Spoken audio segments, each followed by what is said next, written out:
send for the deed, remit is known. Best is that we for deed dispone. After our deed, that live may we. Shimmer mortis, conturbat me.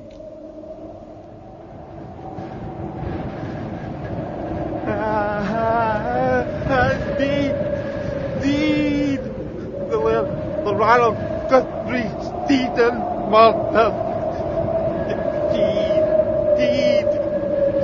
Deed and Malta.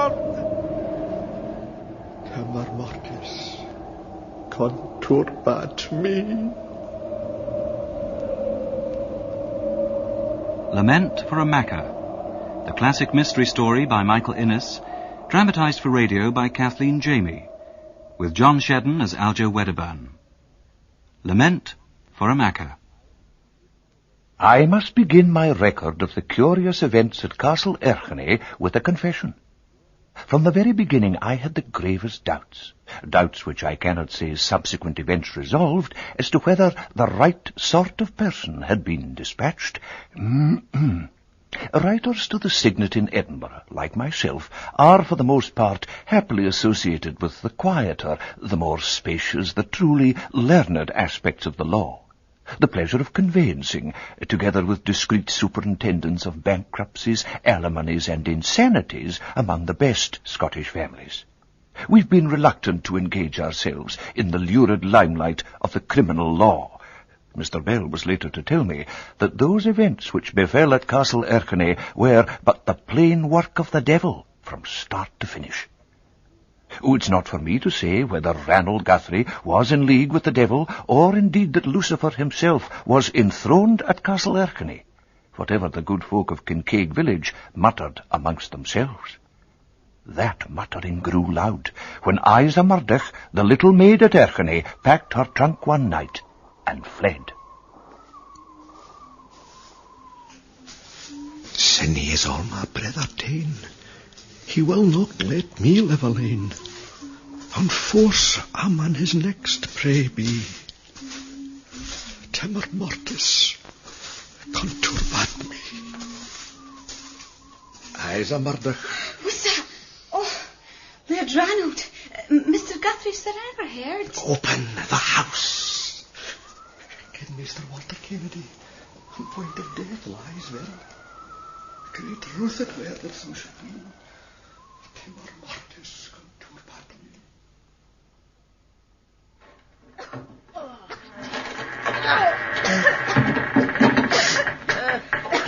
How long since these were open, Mrs. Harker? And it would be about 50 years since the old laird's time. Are the spiders not an awful bother to you, Isa Murdoch? Oh, they're just wee creatures, not like the... No, like the rats. Oh, it's a pity they're all decayed, the curtains. They've been so lovely once. I've never seen these rooms. I've never seen just cobwebs. I don't like cobwebs, Miss Christine. Give me the broom, I'll help. Do you know what the laird is about? Is he going to hold with the gentry after all these years?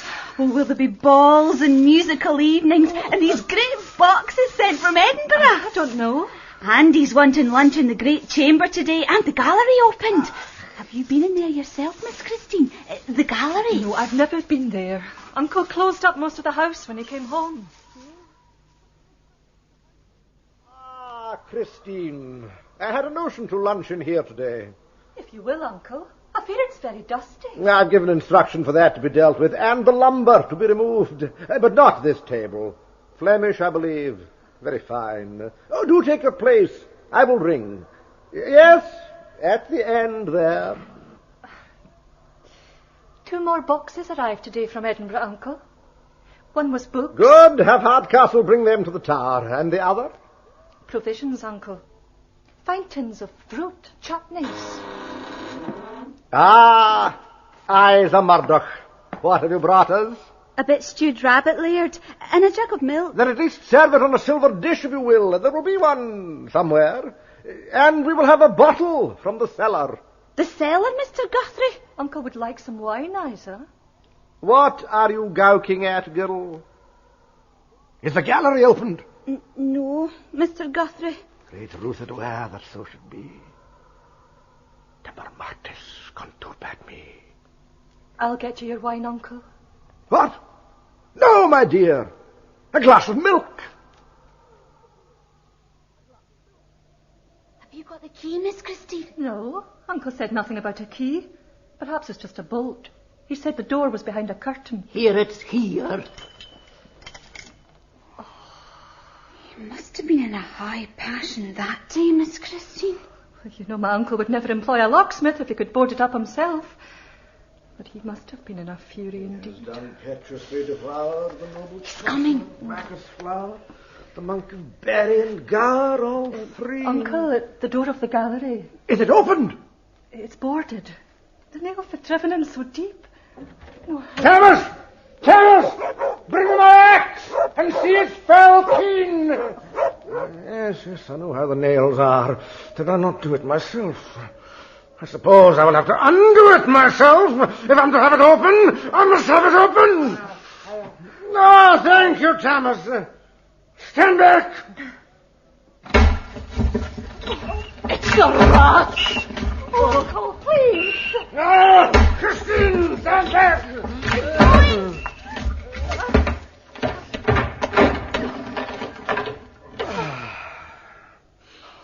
Christine, I believe you've never seen the gallery. A most interesting collection of family portraits. I must change my clothes before dinner.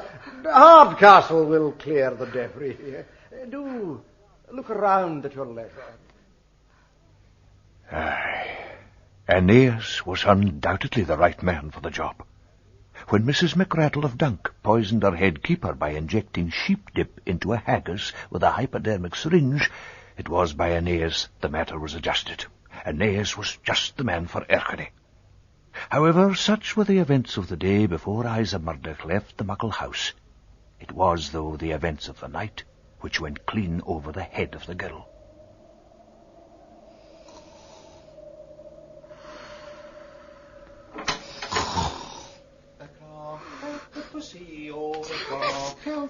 Thomas! You've shown no sign of this before. Thomas, away with you! Shoo! Oh, no. No, you don't.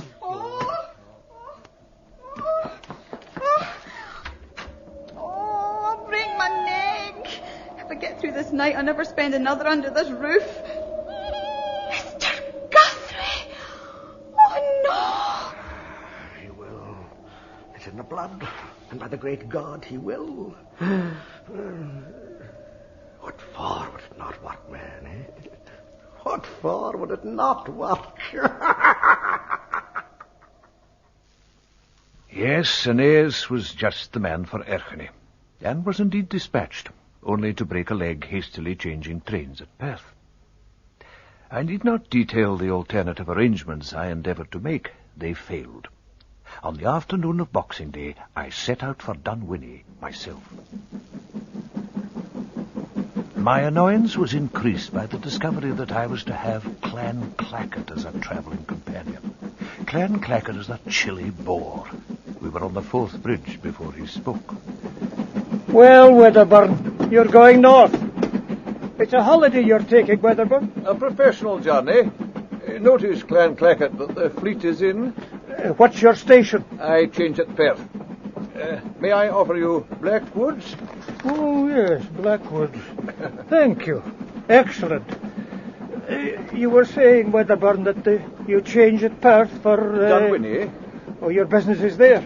My business, my dear Clan Clackett, is there or thereabouts. The Frasers of Mervey? No. The Grants of Kildoon? No. The Guthries of Erskine? I am acquainted with none of them. For over an hour we pursued the eccentricities of the Frasers of Mervey.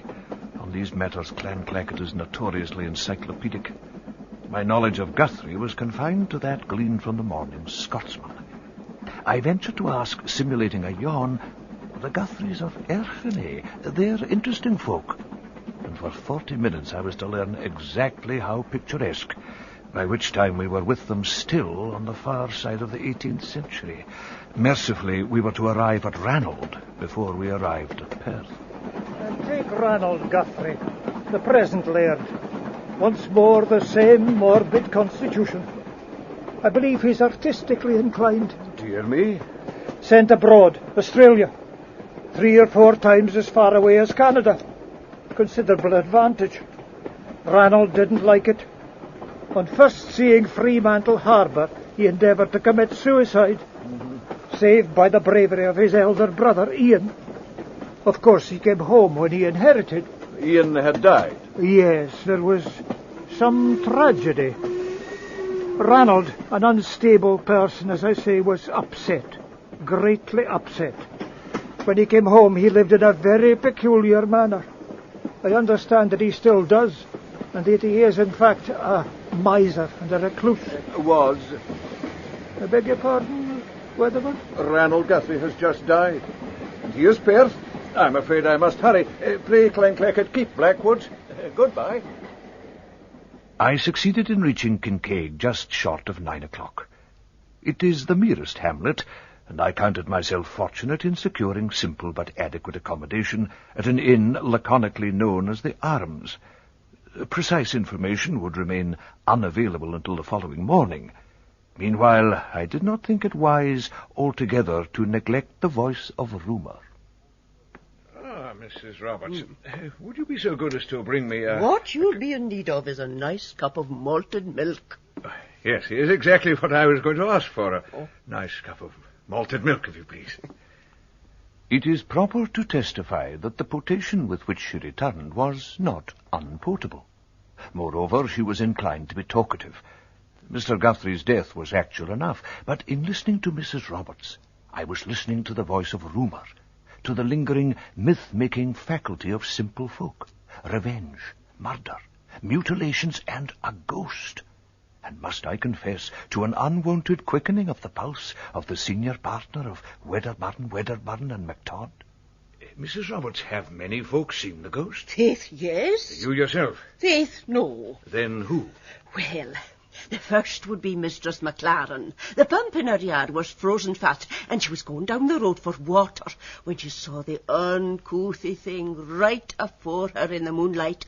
Oh, she gave a stretch, poor creature, that was heard by half Kincaid, and you wouldn't have better proof than that. Oh, doubtless. Like this it was. Ooh! Yes, no, indeed. And this Mistress McLaren, Yes. does she often see ghosts? Oh, fancy you asking that, sir. A Highland body she is, and second-sighted. It was her that foresaw the dafty Thomas come louping through the snow with news of Guthrie's death. And it was her that knew Guthrie had the evil eye. Excuse me, Mr. Wedderburn, sir. I wonder if you would see a caller.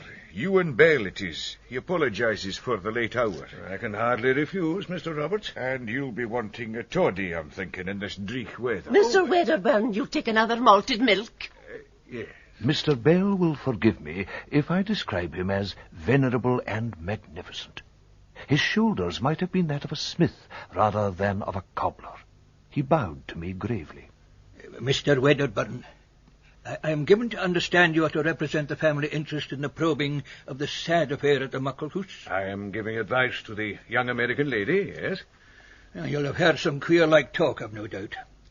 But I have a thought that if there's any talk of it being other than an accident that's befallen at Erchenay, I will say this. The departure of Miss Mathers and the lad Lindsay was at the bidding of the laird. That is, if I'm not starting in medias res. Mr. Bell, you interest me. May I invite you to take something against this very dreich weather? Just against the weather, Mr. Wedderburn. Mr. Guthrie was not well liked. Well, when word got round Kincaid that Guthrie had done himself a fatal mischief, there were a few that were sorry, and many that were right glad. Of all the dwellers in the glens hereabouts, it was only of Ranald Guthrie you could honestly say he was as mean as an Englishman. If I repaired his old shoon once, I repaired them 100 times. He even cleared the home farm of its folk for no good reason, feed a shepherd, and that was another bit of land gone back to the sheep. I doubt there'll soon be nothing left of the old Scotland, Mr. Wedderburn. Only a pack of Highland gillies to lick the doups of a feckless grouse-raising gentry. That and a few million coarse Irish creatures starving on the Clyde. Yes, most succinctly put, Mr. Bell. Pray continue. Well, Guthrie lived alone. That is, but for Christine and the 2 Hardcastles, the serpents. There was a wee maid called Isa Murdoch, but she fled his madness. Ever going about with his eye fixed on the middle air and muttering names. Names? Henderson, Kennedy. Oh, most exceptional. Oh, you're not a literary man, Mr. Wedderburn, eh? Oh, well, no matter. Christine Mathers was Guthrie's niece and ward. She was brought to the castle as an infant. There's a power of evil idle talk in this parish, and I repeat it only that you might have full sight of the story.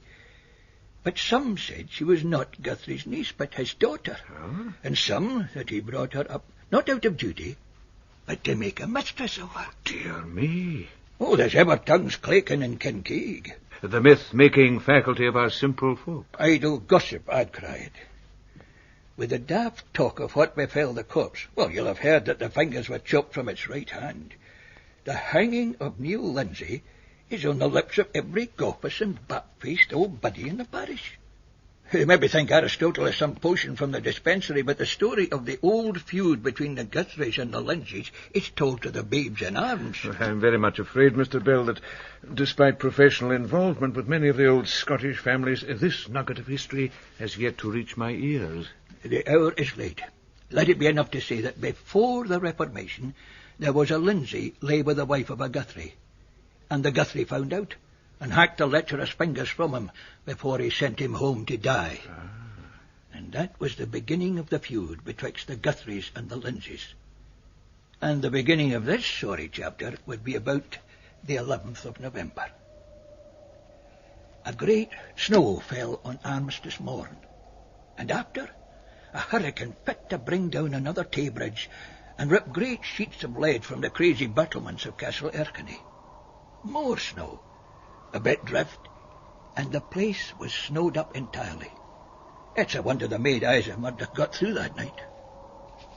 After her, it was Miss Strachan was the last of the village to see Guthrie alive, before the Dapty Thomas brought the news down the glen. Who is the schoolmistress? Aye, joins a sharp eye to a long nose.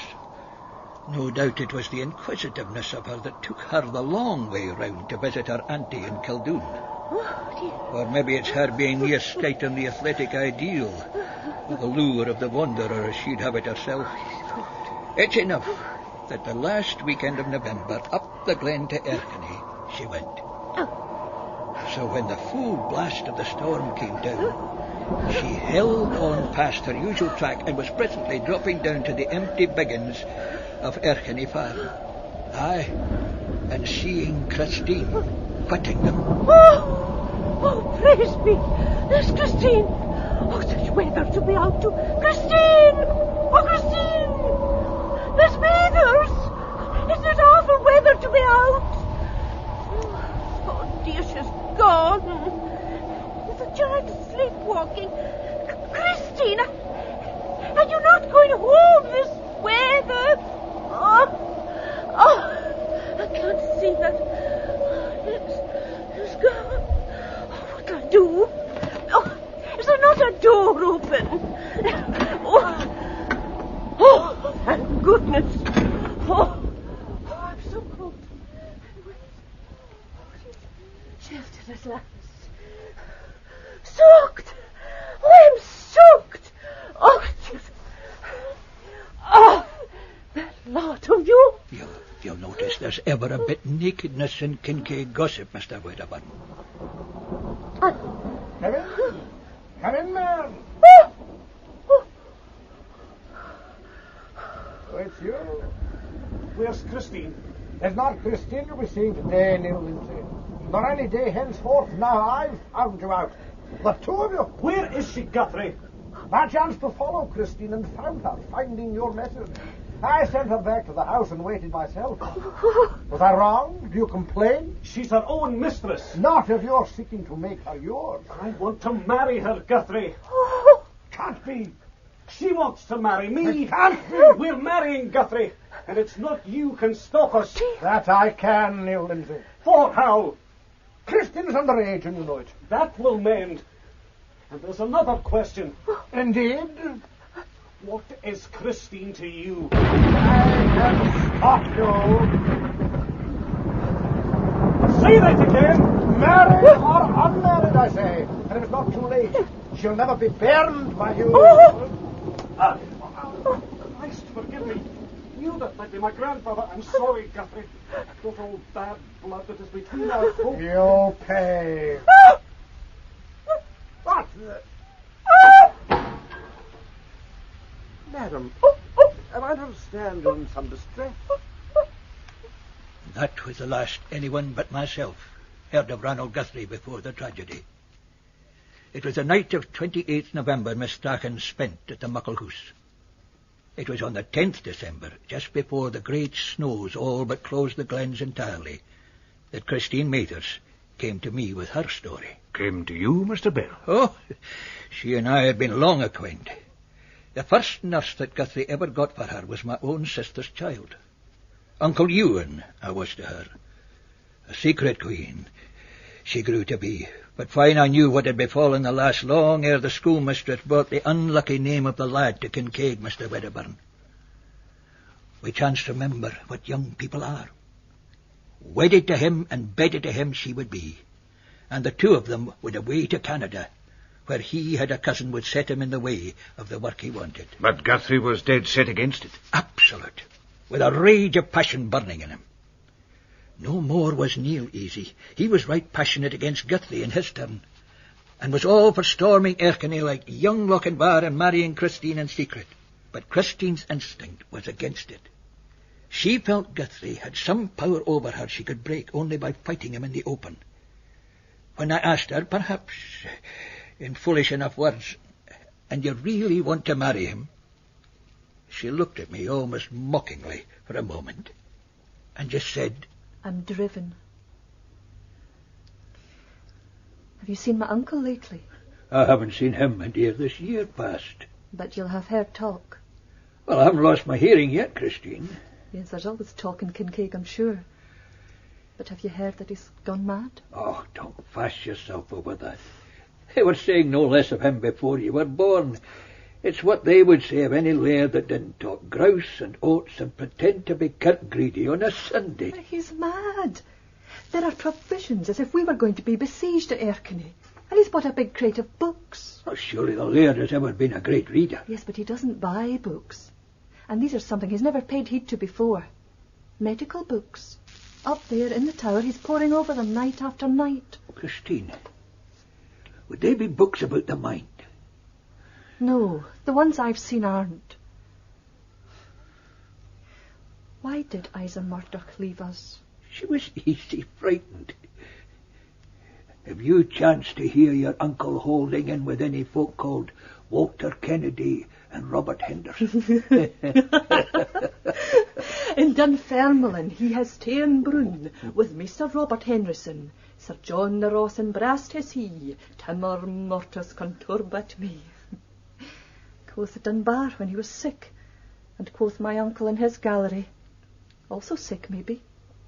So, Mr. Wedderburn, you will perceive there was more to Guthrie's conduct than could be accounted for by the love between Christine and Neil. Oh, dear. It's late now, Mr. Wedderburn, and I've all but finished. We drop more, Mr. Bell. No, that's enough.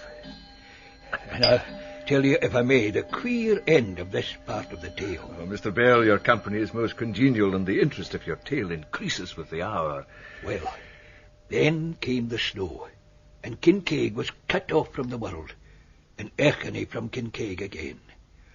All except for Thomas, who got through with a letter. Uncle Ewan Bell, I was a little fool with my fancies. Will you forgive me? It's all right, I'm sure it's all right, and I only have to wait till Christmas Day.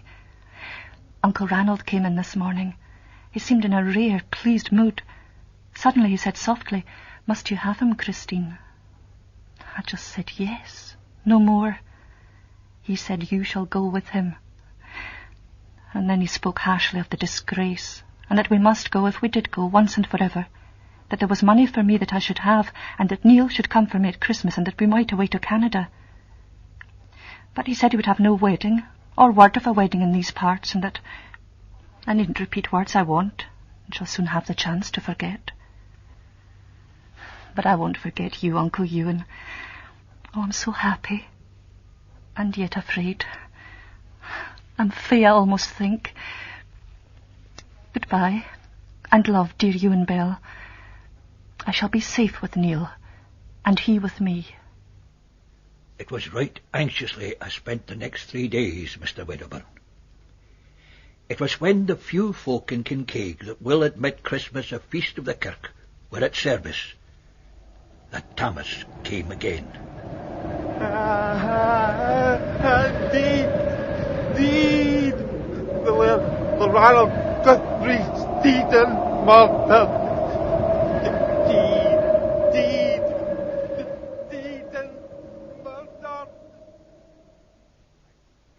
I was awakened in the morning by a clamour proceeding from the assembled young of Kincaid.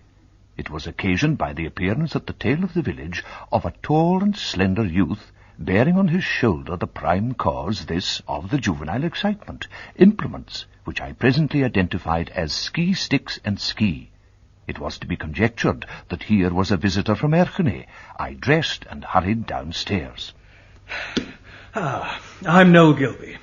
I think you must be the gentleman who's been good enough to come and help us. My name, I said, is Wedderburn, and I have come to give what help I can. Oh, then, sir, begin by offering me breakfast. No, my first mistake was to stop in the village.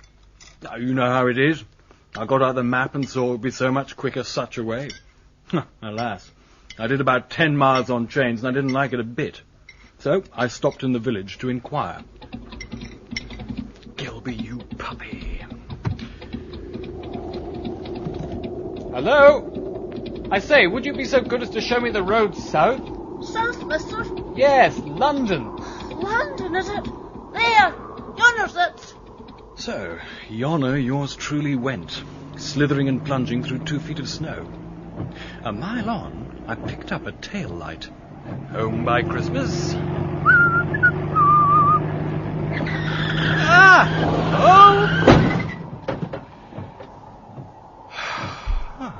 Well, that's just sweet of you, stranger. I'm so sorry. Like a fool. I was following your lights.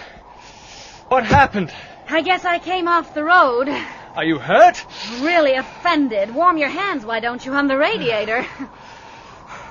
Well... There was a pub back in that village, Kincaid. Maybe we could get back to that. I think we'll make for the house straight ahead. You have a suitcase? In the wreckage. Hieronymo, 'tis time for thee to trudge. A pleasantly literary lady, Sybil.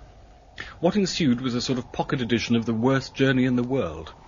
It was dank, cold, and there was, of course, snow. Sometimes we fell into it in all sorts of diverting ways, like people in the Christmas edition of Punch. A vague... Child Roland to the Dark Tower came. The light's gone out. No, look, it's coming down. See? A spiral staircase. Oh. Come on. Oh, Moat. Give me the torch. There, drawbridge. Would you mind very much sleeping in the haunted room? I'm not superstitious, Mr. Gilby. Come on.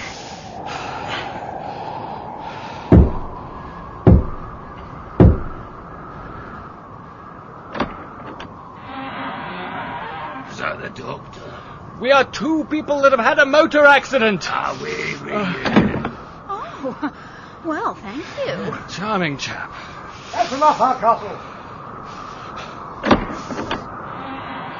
Please come in. Welcome to Erchenay. My name is Guthrie. How strange. My name is Guthrie, too.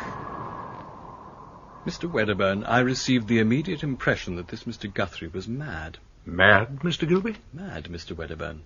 I had the oddest feeling as he looked at us that he was really plotting us on an invisible graph, or giving us our places on an invisible board.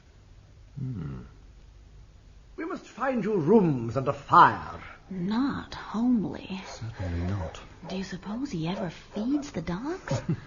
And who is that? Hardcastle, have your wife light fires in these rooms. Aye, laird. Miss Guthrie, your room. And yours, Mr. Gilby, on the left. We will meet for supper at 9.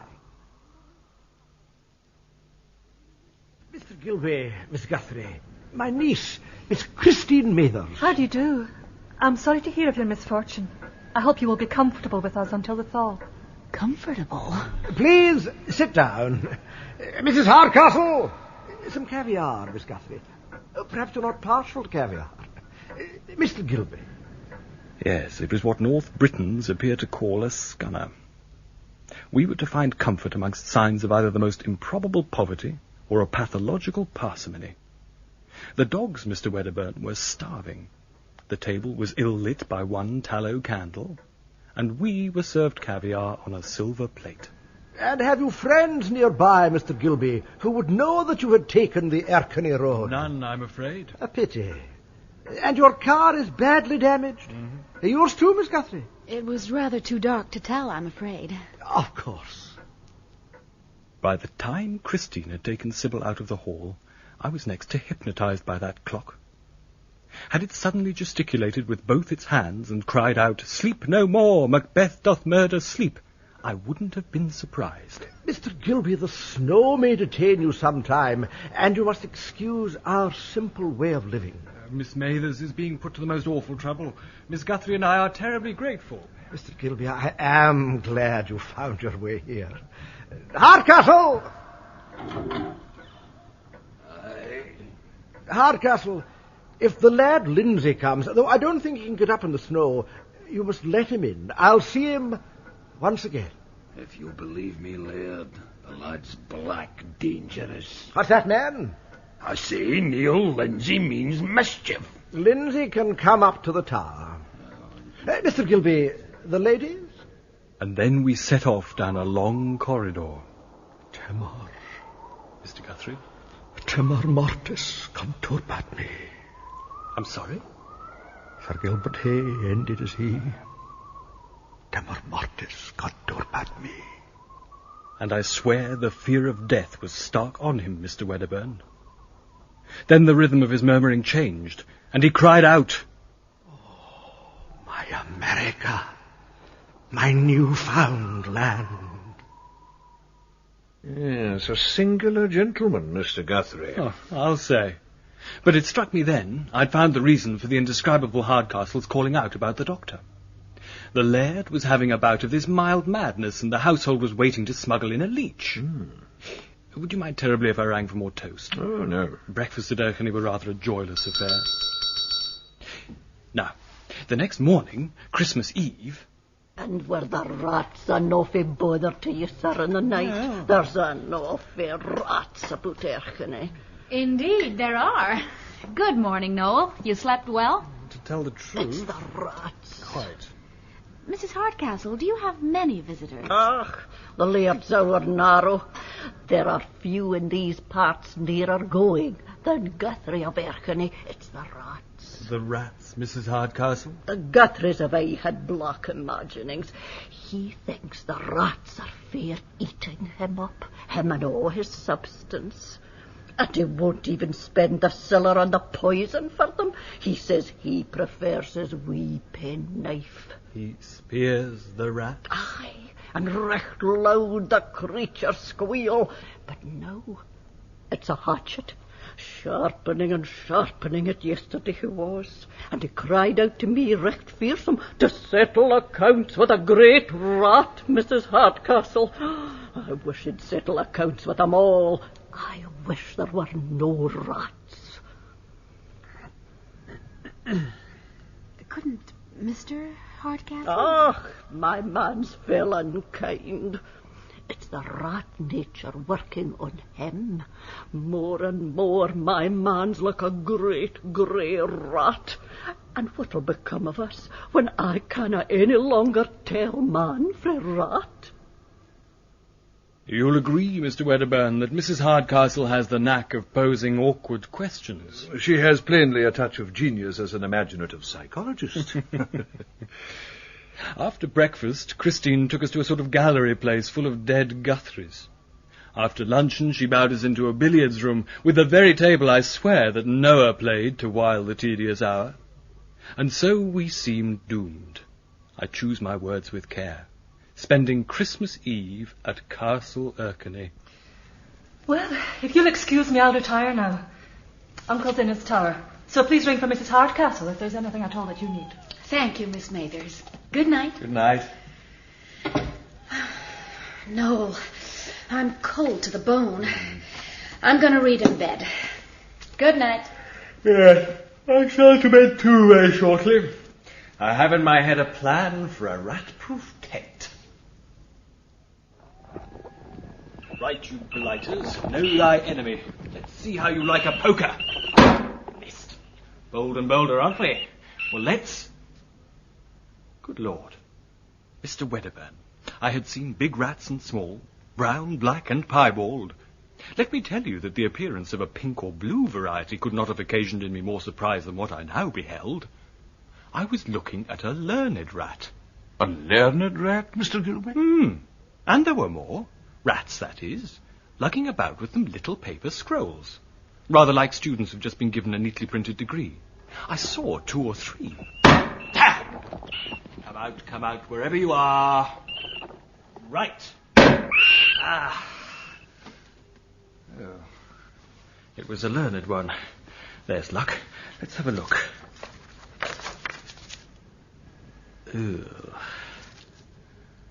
Bring help secretly to tower top, urgent. Oh, my giddy aunt. I dressed. It didn't occur to me that the thing was melodramatic, or absurd, or a fantasy of Guthrie's. 24 hours spent at Erkenny had conditioned me to taking the appeal of the learned rat in my stride. I simply wondered how best to make the top of the tower. At that, I remembered Sybil Guthrie's electric torch. Sybil! Sybil! It's Noel! I'm coming in! Sybil! Where are you? Suspicion became certainty. There was no one in the room. But at that, a candle flickered in the corridor. I emerged expecting Sybil. Mr. Hardcastle, Aye, sure you were. Mr. Hardcastle, Laird's compliments to you, sir. Says, would you join him for a nightcap in the tower? Yes. As it happens, I was just going there myself. It wanted 5 minutes of midnight, the very eve of Christmas. What's that? Rats, just. Who's that? Rats, I told you. Come on. There's a tower to climb yet. Mind the stairs. Nearly there. It was then, Mr. Wedderburn. Oh, great God! If I didn't warn them! Lindsay! Out of my way! Slinking wee rat! Come back! Never mind him now, Mr. Gilby. Come on, man. Right. Up! Come on!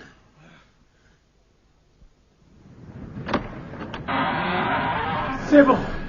You wee limmer! Shut up, Hardcastle. Sybil, where is Guthrie? He has fallen from the tower. Now, there are only 2 rooms at the top of the tower, Mr. Wedderburn. Guthrie's study and what I took to be his bedroom. Both have small doors onto the parapet, which completely islands the top of the tower. Yes?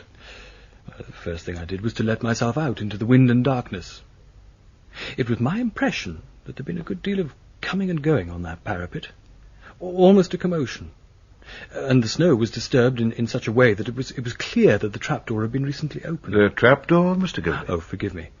The tower is reached by 2 staircases. Ah, yes. The one which I had followed with Hardcastle, which opens into Guthrie's study. The other, which is quite separate, a tiny spiral that winds from the bottom of the tower and comes out through a trapdoor directly onto the parapet. Yes. This, as I say, had been open, but was now bolted from below. Another thing was clear to me. Unless he was drunk or really demented, Ranald Guthrie couldn't have taken that drop by accident. It falls sheer to the moat far beneath, and even with the depth of snow, no one could have survived that fall. Sybil, I think you should wait here. I'm coming with you. Take my torch. Oh, very well. Oh, Lord, look at Hardcastle. And what will become of us when we can't any longer tell man from rat? Mr. Hardcastle, do wait. We have a torch. You can see the lamp still burning in his study. Look up. I'd much rather not. He fell from the parapet outside his little bedroom, which puts it farther round. Noel, shine the torch, please. There. Mr. Wedderburn, a man can cry out in agony and fear, fall 200 feet through the air, break his neck, and look at the end of it like a babe asleep in the cradle. A trick of the muscles at the ultimate moment, no doubt. But Guthrie in his dust had returned to innocence. As if some artist had taken a sponge and wiped the baser lines of that sinister face clean away. I composed the body as best I could, and waited till Hardcastle brought a sheet.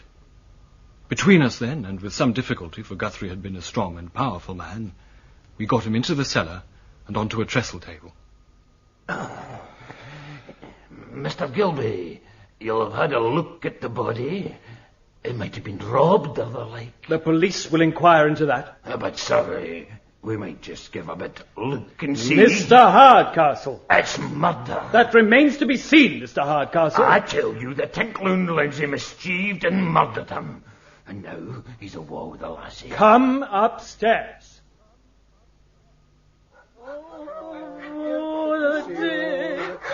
The good laird did, and the lassie's awa, the left. What the devil? Everyone, please! Will everyone please be quiet? And Miss Guthrie, Sybil, where is Miss Mathers? Gone. Thomas, do you think you could get down to Kincaid?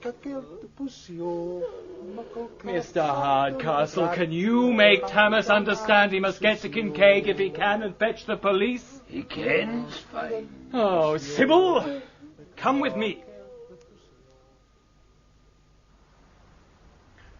The scene of the crime.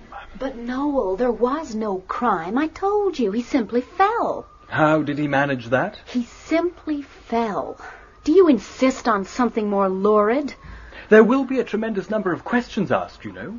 Where everyone was and why. And I should practice my replies on you. I should like you to. I was up here spying around. Enterprising of you. This household kind of got me curious, and I just felt like hiding behind doors and listening. I got the instinct. Very well, Sybil. You have been prying and listening. Go ahead. This tower had been intriguing me. It's so romantic. Cut it out, Sybil. Okay. I saw a light moving about in the gallery about 11:30. I couldn't sleep and thought if Guthrie was in the gallery, the tower might be open to inspection. I took my torch and climbed the tower staircase. It went better than I dared hope. I looked through the keyhole into Guthrie's study. Guthrie wasn't there, so I opened the door just a crack and went in. Well now, Laird Ranald. And then I heard footsteps on the stair. Noel, I had no place to hide, and I just couldn't stand there and face him, so I did a really dumb thing. I let myself out onto the parapet. At that moment, the wind dropped, and I could just hear... Mr. Lindsay, sit down. Thank you, Hardcastle. And I was watching from the parapet. I couldn't hear clearly. The wind got up again, and it was so cold out there, Noel. They were talking, angrily? Earnestly, formally, both stood up. Lindsay shook his head, and they moved towards the door. They were in view all the time? All the time. They shook hands at the door, formally. Lindsay went out, and Guthrie turned. I could see his face. He looked, I don't know how to put it, tragic and broken. He took a key from his pocket and made for the little bedroom there. He disappeared, shut the door behind him. It seemed about a minute or maybe half a minute. Then I heard a cry. I stood another minute, then tried to make a dash for it. You walked in on me. Sybil, you said he has fallen from the tower. How did you know? I tell you, I knew Noel Gilby. That interview had somehow crushed the man. I saw his death on his face. He was next to mad anyhow, and when his plans went wrong... He had failed, you mean, to buy Lindsay off? Couldn't bear the thought of losing his niece? Something like that. And it should be lurid enough for you. Well, that was a useful trial spin, Sybil. In other words, I'm lying. You are lurking here. Guthrie goes into the bedroom, there is a cry, we rush in, and your mind takes a great leap in the dark. A leap to the truth, maybe. But you see how strange it could be made to look. Only the fact that you have no real connection with Guthrie is between you and positive suspicion. Noel, shall I tell you the truth? Oh, for goodness sake, do. I am Ranald Guthrie's heir. I wasn't altogether surprised, Mr. Wedderburn. That there were wheels within wheels in Sybil Guthrie's relations with Erskine is something that I'd had a dim sense of for some time. You will see now, as I did, that I'd come upon her in the middle of a more than ingenious plan to gate-crash on Erskine. A plan into which she incorporated me magnificently and in her stride. A resolute driving of her car over a bank I recall with positive awe. She was really plotting you on an invisible graph or giving you your place on an invisible board. Mr. Wedderburn? Your very words with reference to the late Laird of Erskine. That the two were related is becoming obvious. He tricked us, Noel. I was just a child and my father died. He tricked us out of the rightful inheritance that should have come to my mother and me through my father. So, when we heard rumor that he was mad and irresponsible, having an interest in the estate, we tried in various ways to discover the true state of affairs. Then, finding myself in England, I thought I might drive north and see for myself. And now you're in an awful scrape, Sybil. Yes, I am, Noel. I think I'd better have a lawyer or something. Yes, I think you had. In fact, you have. I just wired. Noel, Gilby, explain yourself. Guthrie dead, Hardcastle muttering murder, and you being found up here. We must protect ourselves, mustn't we? And I have an uncle in Edinburgh, a soldier. He has the Scottish command. You'll see the right sort of persons dispatched. I'll say you have a neck. Noel Gilby. The point is, Sybil, so do you. And, Mr. Wedderburn, you were good enough to come. I didn't think anyone would really want to hang Sybil. I rather hoped they'd be able to hang Hardcastle, though I couldn't see just how. Excuse me, Mr. Wedderburn. I wonder if you would see a caller. It's Ewan Bell, sir, as was with you last night. Oh, yes, of course. Ah, Mr. Bell. Well, now that I'm back in civilization, I shall take on supplies. I believe the post office will carry a tin of John Cotton. I'll not detain you, Mr. Wedderburn. I just wanted to show you the very letter Christine wrote. The affair is heavy with me, and I wanted to know I'd made myself plain. That the young person's departure was at the bidding of the laird? Just that. And as for the laird driving them out in secret and at midnight into a storm, it's just what would fit the black humour of the man. You really think he did that? I do. And that Guthrie then committed suicide in some sort of despair? I think that's the conclusion we'll be come to, Mr. Wedderburn. Mr. Bell, I must be getting up to Erskine. You look dissatisfied. I'm very grateful to you for coming in, Mr. Bell. You're an important witness, and I shall no doubt see you at this afternoon's inquest. And you think, Mr. Wedderburn, it will be suicide proven? I think the police or others must find Lindsay and Miss Mathers. As a historical monument, Erskine is, I suppose, of quite minor importance. But my first impression of it as the car turned a bend and I sighted the castle across a final arm of the frozen loch was of something darkly powerful and inviolably lonely. Looking at the sheer lines of the tower from a distance, I could understand Gilby's instant knowledge that the man who'd fallen from that height was inevitably dead. Mr. Gilby, I take it that nothing untoward was discovered about Guthrie's body? I don't understand. Well, as the story runs in Kincaig, this desperate Lindsay had chopped off a number of the fingers. Oh, I really think the Scotch are... The bloody limit? No, Guthrie's fingers are intact. Another thing.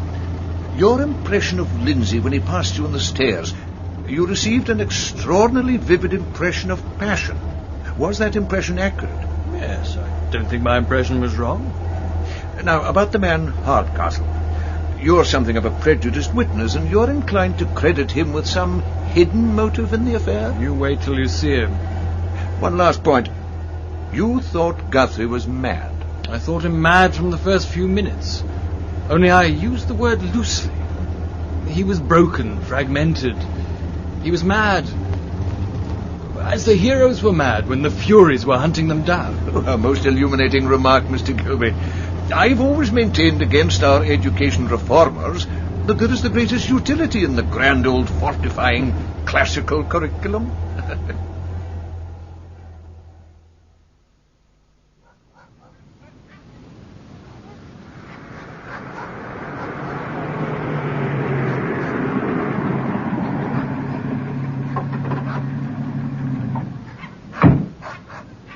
Home again. You'll have minded my poison, Mr. Gilby. You'll not have disremembered it. Here you are, Mrs. Hardcastle. Mr. Wedderburn, Mrs. Hardcastle. Aye. You'd best know at once there's a terrible number of rats at Erchenny. I'm fooling it no more. But don't tell my man whilst he sets them at me. The dogs, Mrs. Hardcastle? The rats. The hall's this way, Mr. Wedderburn, and the police are already here. Quite an operation. Good afternoon, gentlemen. A wee bit on the chilly side. My name is Spate, Inspector Spate from Dunwinnie. You are Mr. Wedderburn? Yes, sir. Mr. Gilby I've already met. I don't know how much information you've already gathered. I have, I believe, some grip on the situation, Inspector. You have no doubt traced the young people who were packed off by the late Mr. Guthrie. Packed off? I don't know about that. A point that will emerge, Inspector. And where had they got to? Strangely enough, we've had no word of them yet, but then they've good reason to lie pretty low. You have grounds for believing that the young Mr. Lindsay has committed some crime. The lad pitched Guthrie to his death, I haven't a doubt of it. I think there may be some evidence in direct rebuttal. Ah, well, to be sure, there's Miss Guthrie. Yes, Miss Guthrie, who was mysteriously on the very battlement from which the dead man fell, and who is, it appears, the dead man's heir.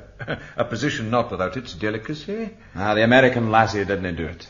The lassie's real nice. So you think, Inspector, that it's Lindsay or nothing?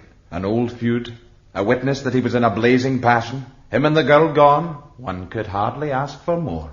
Unless, perhaps, the chopping of the fingers from the corpse. You've heard that? Aye. Never heed foolish click, Mr. Wedderburn. You and I are concerned with facts. An appreciation of the facts, the lie of the land, is essential to the presentation of a good case, Miss Guthrie. If you insist, Mr. Wedderburn. I must confess I've had just about enough of this place after the events of the past couple of days. Bear with me, Miss Guthrie. Osler, Principles and Practice of Medicine. Muir's Textbook of Pathology. Study here, Ranald Guthrie certainly did. More medicine. Experimental Radiology by Richard Flinders. Very strange. Where, I wonder, does the science of medicine come into the picture? Well, it comes, for that matter, into the poem here. In medicine, the most practitioners, leeches, surgeonus et physicianus, themself radid may not supply, timor mortis conturbat me. That's very interesting. And if I may remark, Miss Guthrie, you have considerable facility in Middle Scots. You studied it at college? Why, yes, I did. May I ask, then, if you've taken your Ph.D.? Yes, Mr. Wedderburn, I have. Then you're quite sure that you are not the doctor for whom Hardcastle was on the lookout? What an extraordinary piece of ingenuity. Of course I'm not. He knew nothing about me. And one doesn't arrange to be called doctor all one's days just because of a roaring piece of pedantry in youth. Yes, I suppose not. Let us search further, Miss Guthrie. Noel Gilby has been so struck by what he calls your executive ability, he's missed the romanticism of your underlying motive. And then, Mr. Wedderburn, what? I'm wondering whether this romanticism has not made you manipulate a little what you witnessed in this tower. You mean that Ranald Guthrie didn't commit suicide, after all? On the contrary, I'm convinced he committed suicide. I think you liked Miss Mathers. I did. And this young Mr. Lindsay, from what you saw of him? I thought him quite beautiful, Mr. Wedderburn. What's fundamentally important is what took place between Guthrie and Lindsay. And that's where you've actually lied. You say Lindsay left quietly. Noel Gilby says he left in a blazing passion. He's right. Now, let me assure you of this. Neil Lindsay's safe. Is safe? I have a picture of the case no prosecution could break through. Guthrie committed suicide. Lindsay needs your protection no more. What he needs is your simple story of what happened in this room. Please, give it to me. I couldn't be certain Neil hadn't slipped back and through the bedroom to the battlements for the necessary half-minute, but I knew he hadn't. I knew. Everything I've said about that interview was true, except right at the end.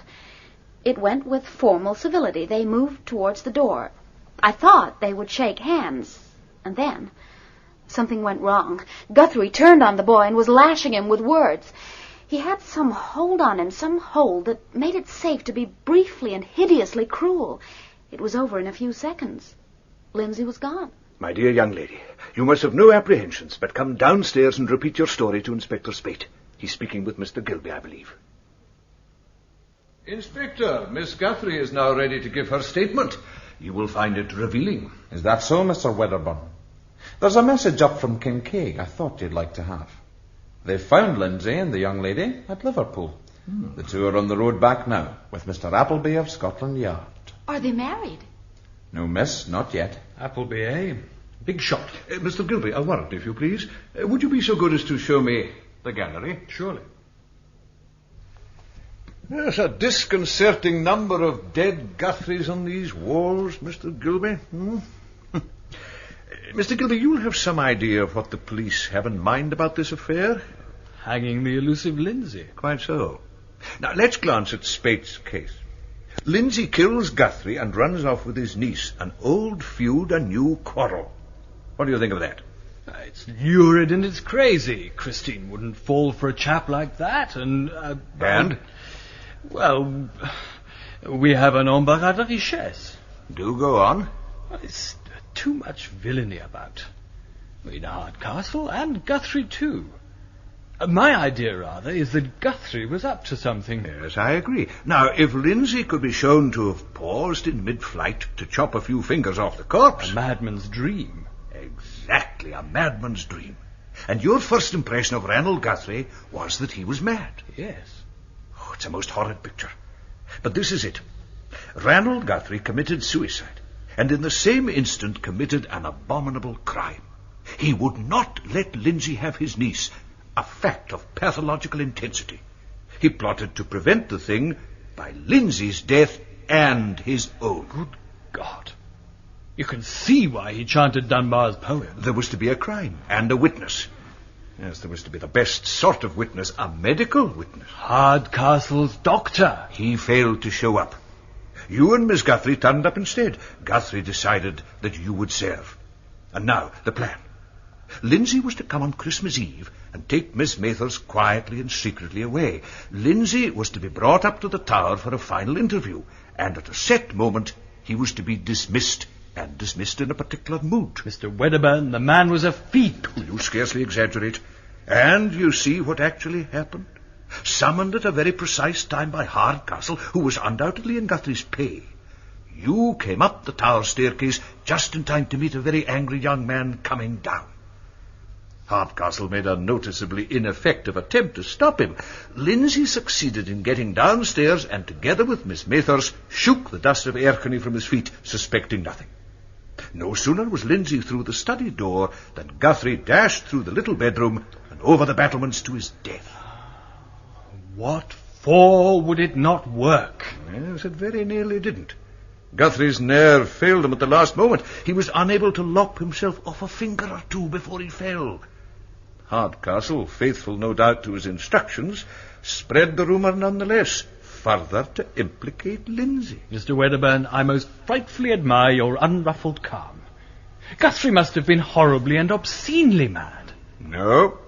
On all this there is nothing that is not logical and clear-headed. Strictly he was sane, wicked and fantastic.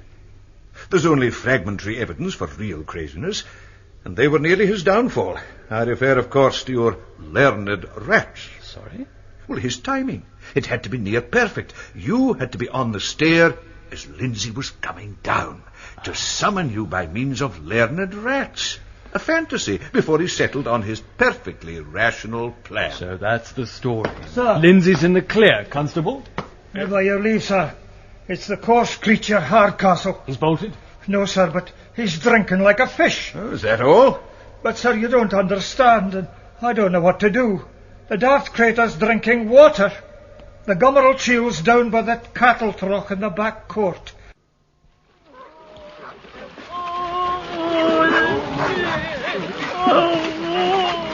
Mrs. Hardcastle, on earth. He took the poison for his porridge. What was the rotten nature lured him to it?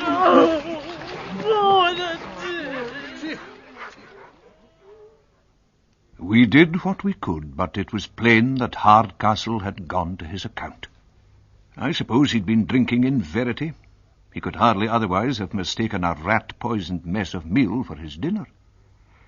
It was a dreich wait then until the arrival of the motor hearse to take Guthrie's body to Kincaig. Gilby and I then had work enough until it was time to return to the village and the sheriff's inquiry. It will be sufficient to say that I carried all before me. The madman's dream was over, both Guthrie and his accomplice Hardcastle dead, and the scheme exposed. Guthrie did not mean for Christine to write that last letter to her beloved Uncle Ewan. What he meant was that, hard upon Lindsay's descending in a passion, Guthrie's body should be found at the bottom, and Lindsay should, in Aeneas's phrase, swing for it. Wedders, you were marvellous. Wonderful show. I fear it all must have gone over your head, Mr. Appleby. I say, Sybil, pass the chutney, would you please? I took the opportunity this morning of familiarising myself with the facts. I must congratulate you, Mr. Wedderburn, on your most original interpretation of them. Highly convincing. Oh, my dear Mr. Appleby, it was my good fortune to listen patiently to the gossip of the hostess of this inn. Indeed? The fantastic rumour about the mutilating of the corpse. Rumour to be damaging must be true. I noted the fact of Hardcastle's curiosity about the body, and that he spread the rumour that Lindsay had mischieved Guthrie, that he'd chopped the fingers from the corpse, Mr. Appleby, after the old feud. There was no such wound. Why, then, the rumour? I say this is a piping curry. Christine said a queer thing. She said, "I can't believe it. My uncle had a finer mind than that." But he was capable of being more ingenious. Oh, bless my soul. And she said he would pit extremes only against extremes. Mr. Appleby, as a police officer, you must have seen many people distressed by dreadful events. How do people's minds behave when they've been through a horrid thing like this? I think, Miss Guthrie, she will brood as long as she feels she hasn't got the truth. A glass of water, Mr. Wedderburn. Mr. Appleby, will you be so good as to explain the statement you've just made? There are too many pieces. Miss Mathers has herself one piece of information which has not been pooled. Who was with her in the schoolroom, and who emerged from it and slipped into the darkness before Gilby and Hardcastle went up the tower staircase. I'd forgotten about that. And who opened the trapdoor onto the battlements, passed through it, and bolted it on the lower side. Mr. Appleby, this is the slaughter of the innocents. I think, therefore, there is truth yet to come. You agree, Miss Guthrie? If you find real evidence of another person in the tower, I agree there is truth yet to come. Mr. Appleby, come to Urcheney. And this is the crater made by the body, I don't doubt. Yeah. That was some impact. Uh-huh. All those pieces of the puzzle. There's a missing piece we ought to find hereabouts. Could you give me the spade now, Mr. Gilby? Here you are. Thank you. Now for the skull of Yorick. Oh, it's a job we'd be better doing in daylight, but needs must. Prod about over there, if you would. Yeah, right here. Gilby, here. Uh-huh. Hold the lantern. Right. There you are. Hey. Oh, it's sharp. Oh, it'll make a nice present for Inspector Spate. Oh, it wasn't Spate's fault it wasn't found. There was no real reason to suspect its existence till this afternoon. And, of course, it fell from that height deep into the snow. But it will please Wedderburn. A suitable finger-lopping instrument is a most desirable accessory to his case. Yes.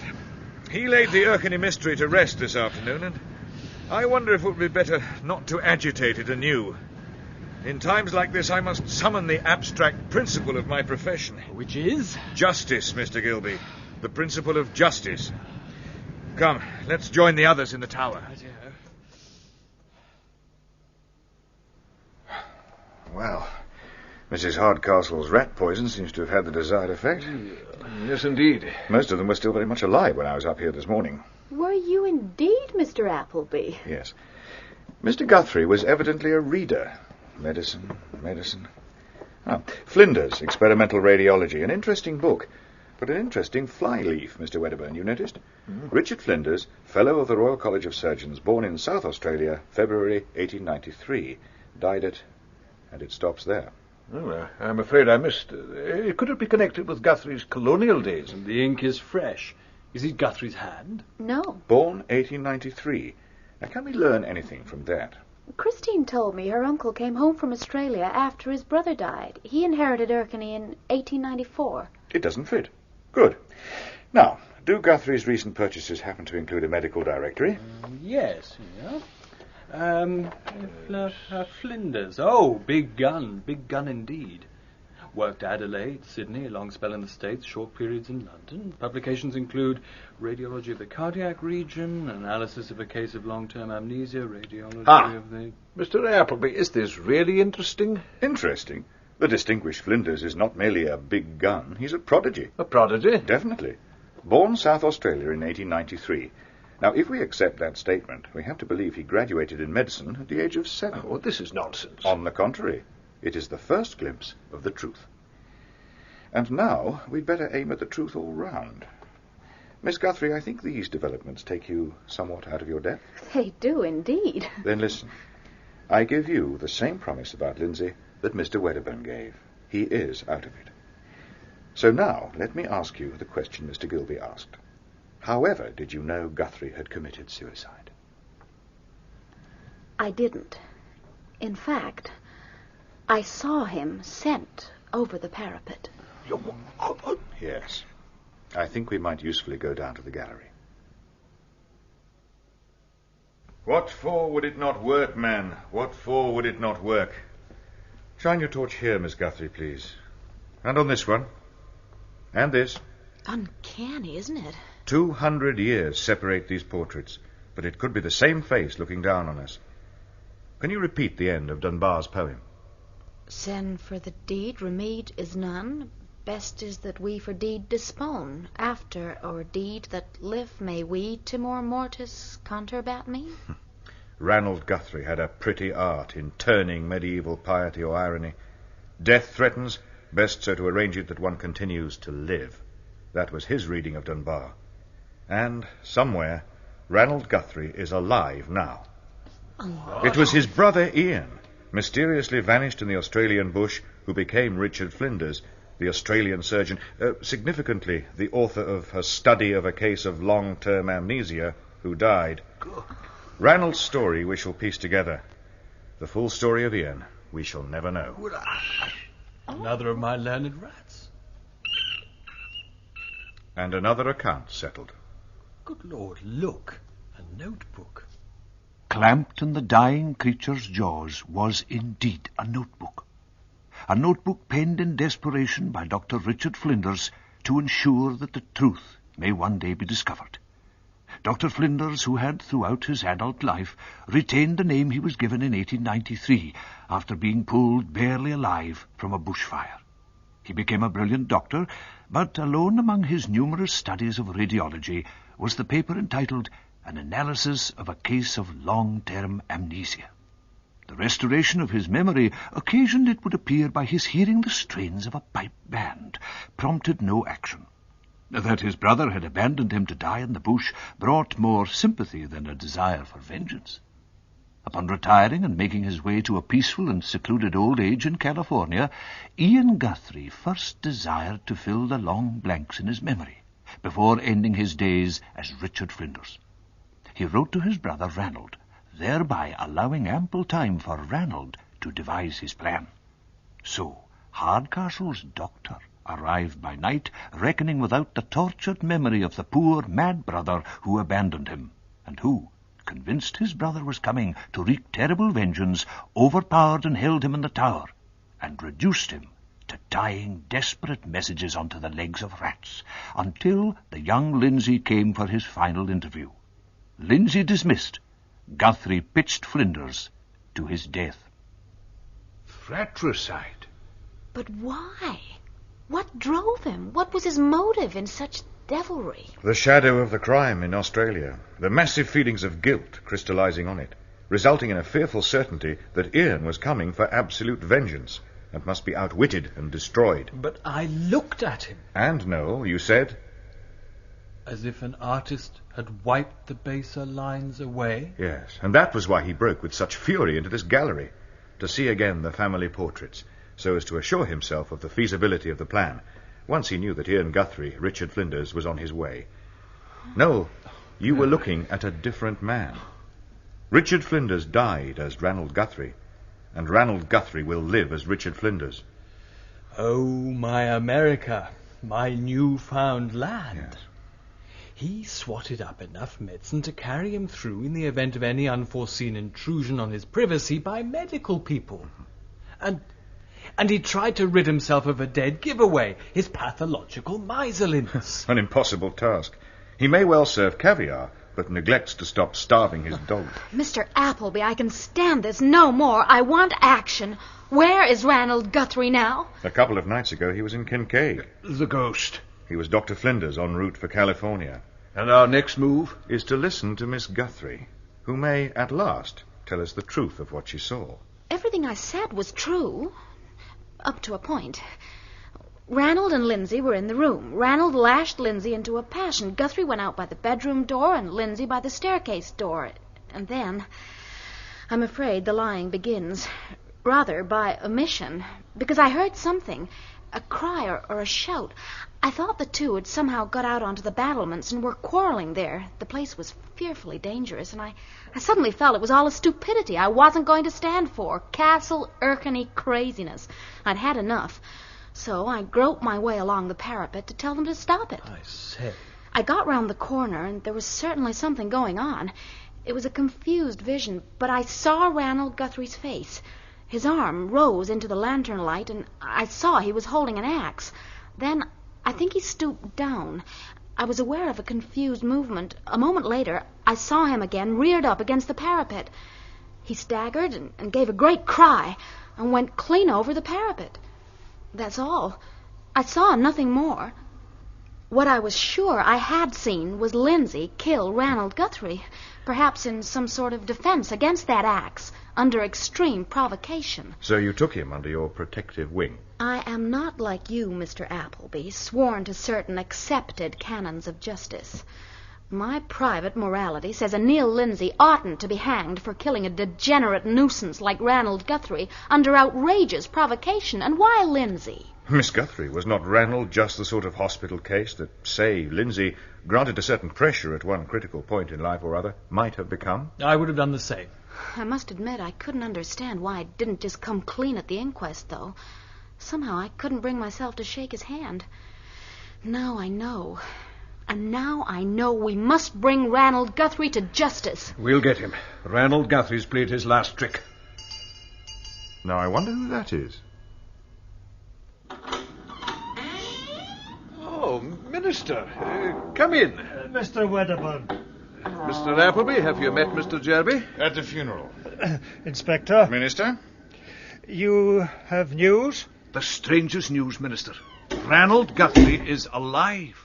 Alive? Then I suppose I saw no ghost. You saw the ghost? What else is the minister for, idle havering old fool that he is, than to hold with such daftness and bogle talk? But can we have your strange story first? So it's fratricide, and somewhere Ranald Guthrie is alive now. The ice on the loch is cracking.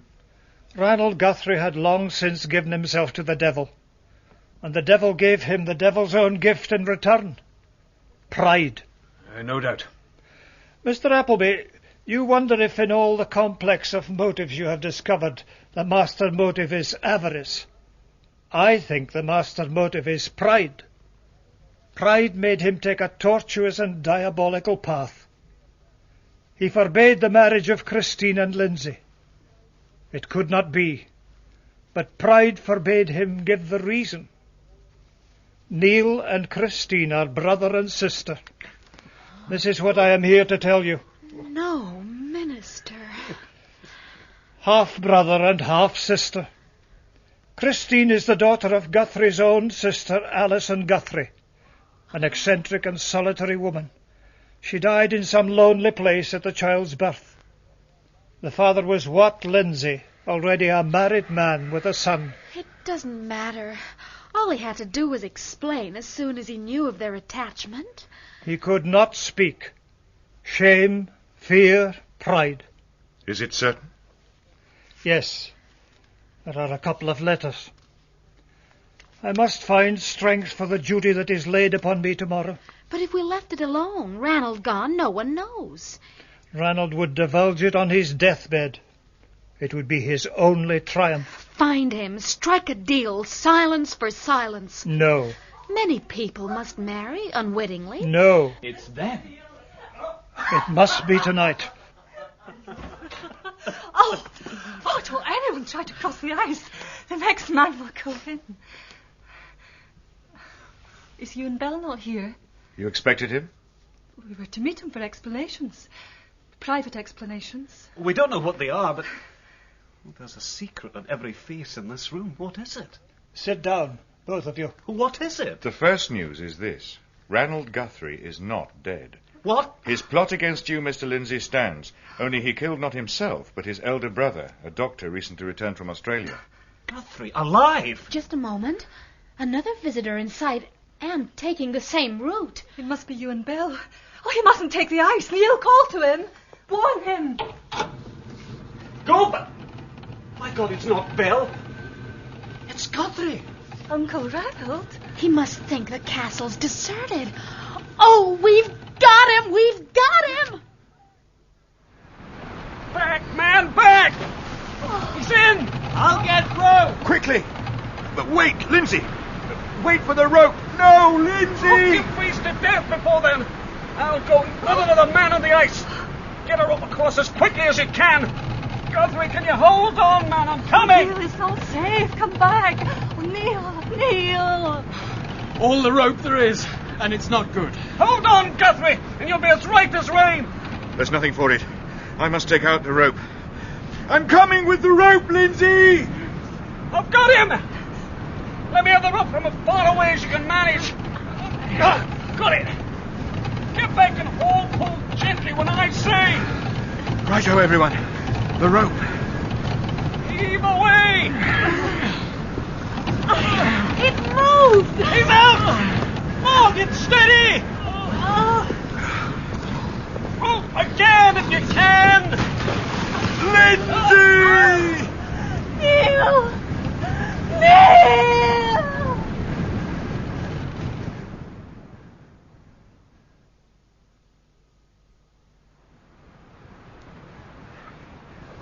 Mr. Appleby? Oh, good. You gave yourself a nasty bang on the head. Mr. Bell, what? Mr. Gilby fetched you out. Lindsay? I'm afraid there's no hope. He's drowned. Miss Mathers? The others have taken her back to the house. Well, at least now she need not be told until some proper time. Ranald Guthrie. Lindsay got him out. You reckon without him? Mr. Bell, where is he? The man you mean is here. He's coming round. Before he does, take a look at his hand. There. The fingers? Amputated long ago. Aye. Unchancy stuff, radiation. This is Ian Guthrie. Ranald is dead. Dead? Are you sure? Certain. It was 18 months and harvest time before business again found me in Dunwinnie. I took the opportunity to travel up the glen to the village of Kincaig. Mr. Wedderburn, Mr. Widow, come away in. Mr. Bell, how are you? But a cobbler grown old at his last. Sit down, sit down. Oh, it's right pleased I'm to see you. Growing old he may have been, but Mr. Ewan Bell expressed a desire to walk with me up the glen to Erchanny to see the castle, perhaps for the last time. First, though, he was good enough to show me 2 letters, the very postmarks of which he assured me had caused a minor commotion in the post office. The first was from Christine Mathers in Ohio, where she was living with Sybil Guthrie, who, in the fullness of time, had told that poor young lady the whole truth. The other bore a Californian postmark. It was from Dr. Richard Flinders.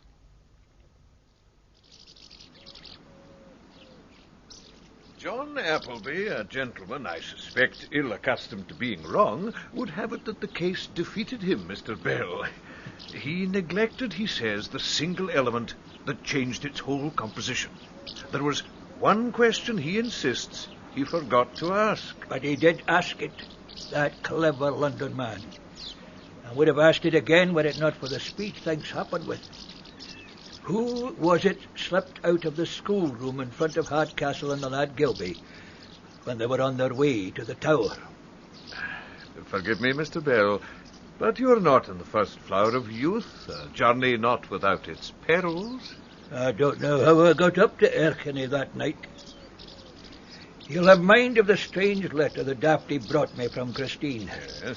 Old man and slow that I am, it was Christmas Eve before I saw that at the heart of it, unknown even to Christine herself perhaps, was an appeal. An appeal which set me on the road to Erchanny, dangerous and daft though it may have been. It wanted just half an hour to midnight when Christine let me in through the schoolroom window. That I chose the window, not the door, shows how strong was my instinct that Guthrie was an enemy. Christine was waiting there with a little case and coat. Surely you're not going tonight, I asked. It's Uncle's way, she said. The lass was too much in love, I suppose, to allow herself more than a troubled suspicion that it must all be wrong, that there was something sinister and crazy at the core of it. I said, I'll just be going up to see them, Christine, and when your Neil comes down, away with you, and write to me some day. Then I kissed her. She said, go by the little stair and you're more likely to avoid Hardcastle. So it was then Gilby and Hardcastle caught a glimpse of me, slipping from the schoolroom. It was up the little tower stair before that fit young man made it halfway up the big one. All I had in mind to do was to come in on the interview and declare myself a friend of Lindsay's who wanted to see him safely away with his bride. I came out through the trapdoor onto the parapet. I was on the other side from the study window and the American lady, though I never knew she was there at the time.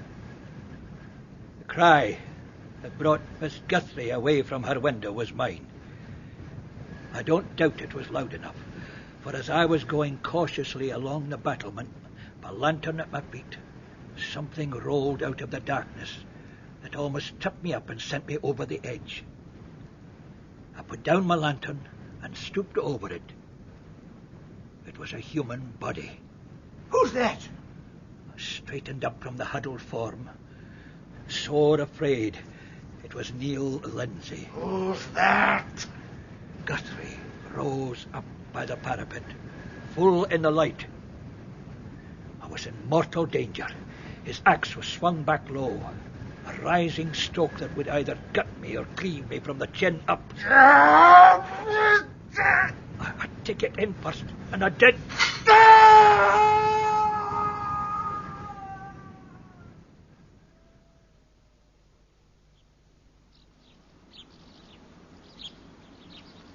So much, Mr. Wedderburn, for the death of Ronald Guthrie.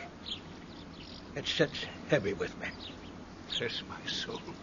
Bless my soul. It's a fine carry-on for an elder of the kirk. I knelt down by the figure in the snow and whispered, "Man, Lindsay, are you all right?"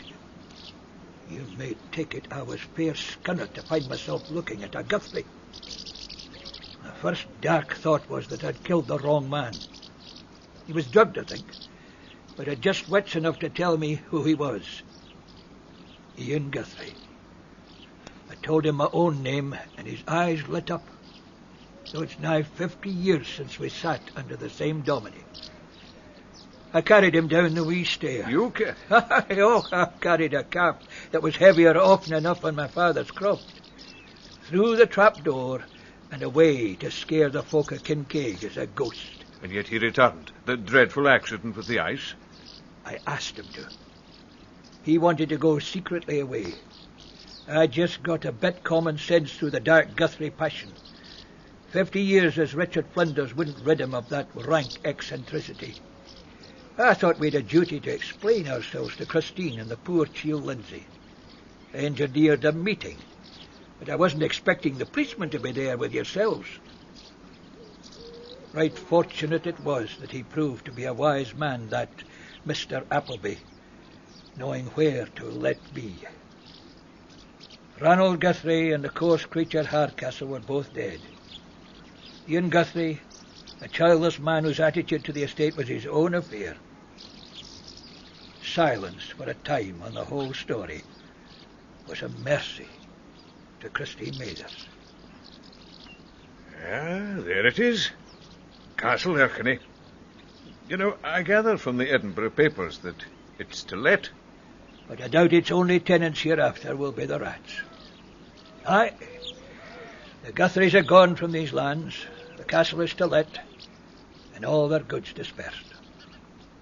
The portraits were sent out to Christine. I bought the books myself. They come in handy when I have conversations with the minister. He took the old Flemish table for the session house. Stone will fall from stone, and that high tower I climbed will be forgotten. I that in hill was and gladness am troubled now wi' great sickness and feeblet wi' infirmity. Timor mortis conturbat me. Your pleasance here is all vain glory. This false world is but transitory. The flesh is bruckle, the fiend is slee. Timor mortis conturbat me. In Lament for a Macker by Michael Innes, Aljo Wedderburn was played by John Shedden, Ranald Guthrie, David McHale, Christine Mathers, Anne Lacey, Ewan Bell, Callum Mill, Inspector Appleby and Mr. Roberts, Michael Mackenzie.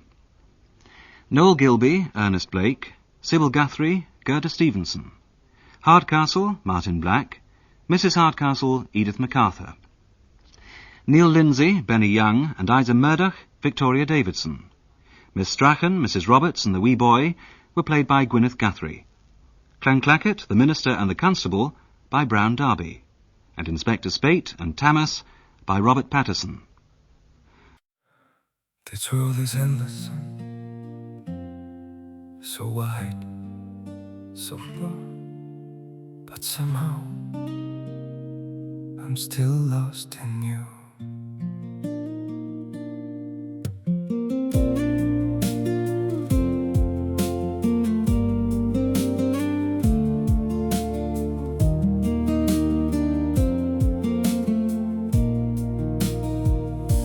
Streets are full of moving shadows, countless places I could go. City shining, people passing, yet I still feel so alone. Every road keeps leading nowhere, every sky feels cold and blue. In this world so vast and open, I'm still lost in missing you.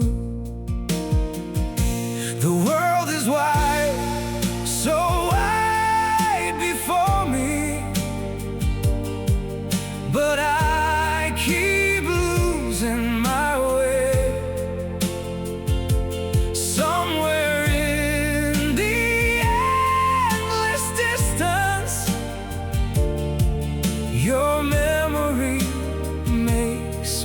stay. The world moves on without us, but my heart remains untrue. For no matter where these feet may wander, I'm still lost in missing you. I have tried to outrun silence, tried to leave your ghost behind, but your name still echoes softly through the corners of my mind. The world is wide, so wide before me, but I keep losing my way. Somewhere in the endless distance, your memory makes me stay. The world moves on without us, but my heart remains untrue. For no matter where these feet may wander, I'm still lost in missing you. Maybe someday I'll stop searching for your face in every crowd, but until that day, this broken heart will keep calling your name out. The world is wide, so wide before me, but I keep losing my way. Somewhere in the endless distance, your memory makes me stay. The world moves on without us, but my heart remains untrue. For no matter where these feet may wander, I'm still